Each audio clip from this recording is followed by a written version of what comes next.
Hi, my name is Bennett with Raise to the Rank, and today I'm going to be talking a little bit about advertising on YouTube.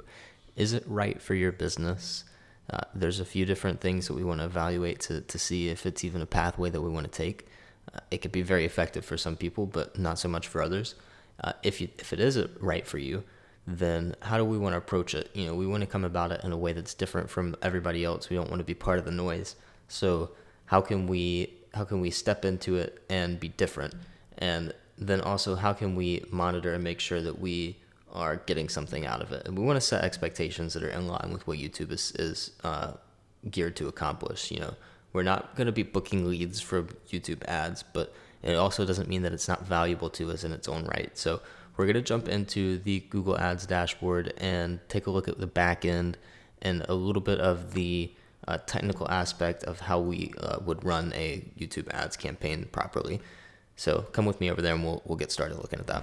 All right, so we're here in the back end of Google Ads, and before we talk about some of the tips and tricks we can use to get a leg up on the competition and other advertisers, I want to talk about expectations in Google Ads and what it's going to do for our business. Because it's easy to get the wrong idea and then to get disappointed in the outcome because of that. So up front, we want to know that we're not going to get booked leads from the videos themselves. This is really all about building our brand and making sure that when someone has a leak inevitably and they need to call a roofer, that we're going to be the company that they think about first. And we can see that that's kind of what they're saying here, highlighted in blue.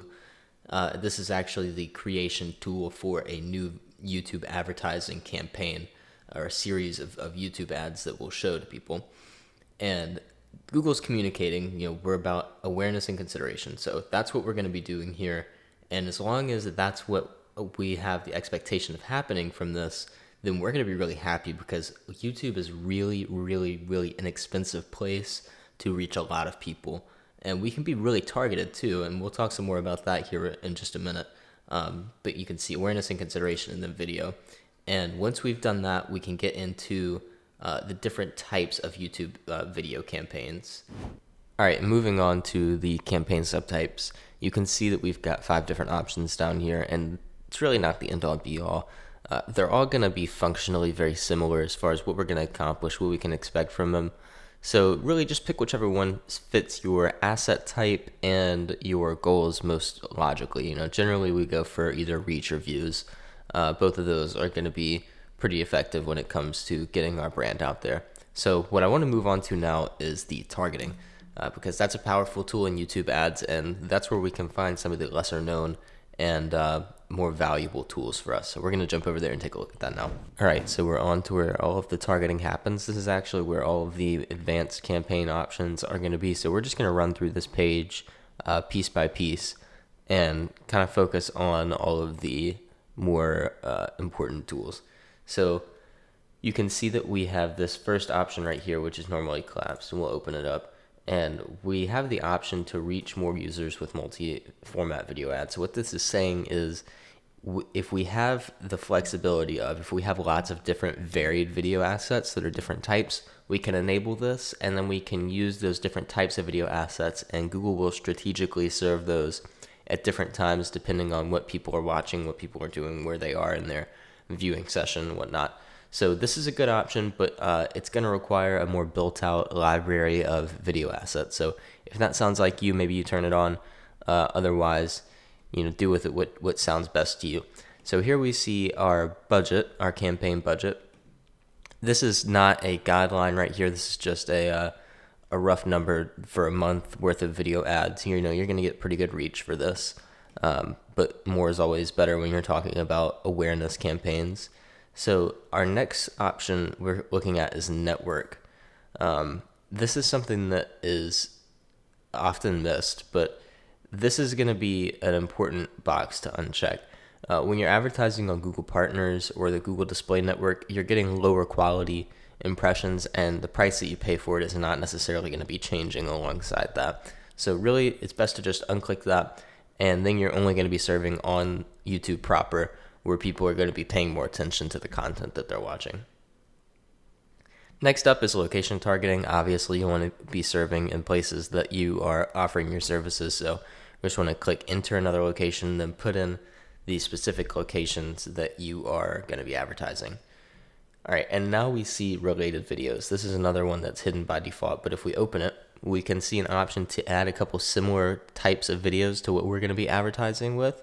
And that just gives Google an idea based off of when people saw these videos of what type of viewer it's going to agree with most, what type of viewer our content is going to resonate with the best. So we also see more options for devices, frequency capping, ad schedule, third-party measurement. All of those are exactly what they sound like. We can change what devices people are seeing our ads on, how often they're seeing them, if they're seeing multiple times, and if they are seeing them multiple times, how many times it's going to show to that person before it takes a break, so that we're not fatiguing them of the same ad over and over again. And then we have demographics and audience segments, exactly what you'd think. Demographics are where we can go in and tailor who we're showing our content to. And then audience segments are going to be some built-in audience segments from Google, roofing services, roofing estimates, roofing installation. They're sort of aware of what that type of prospective client looks like and what their behavior is going to be like. So we can go ahead and align ourselves with those, what they call audience segments to start with. And if you have a list of previous clients, then that's also good information to give to Google because they can leverage that also. We can add keywords, topics, and placements, and those are important things to do. And then we have the YouTube ad, the YouTube video itself. And this is a single YouTube video in this YouTube ad, but the best way to set this up is with multiple assets. You want to have generally 5 or more if you're able to. But to launch a YouTube ad campaign, really it's best to have 3. That way you have some fresh content to be cycling through while still reaching the same people multiple times. And then your target CPM bid. All of these things are important in their own right. Some of them make more of a difference than others, but this page is really going to hold the keys to success. And if you're able to configure everything here in a way that separates you from the competition, then you're really going to be able to serve and get the most out of YouTube ads. If you need any help with creating YouTube ads and getting it out there, getting it started, feel free to reach out to us. We're more than happy to help. And good luck on your journey with advertising on YouTube ads. It can be a great place for a lot of impressions at a really fair price.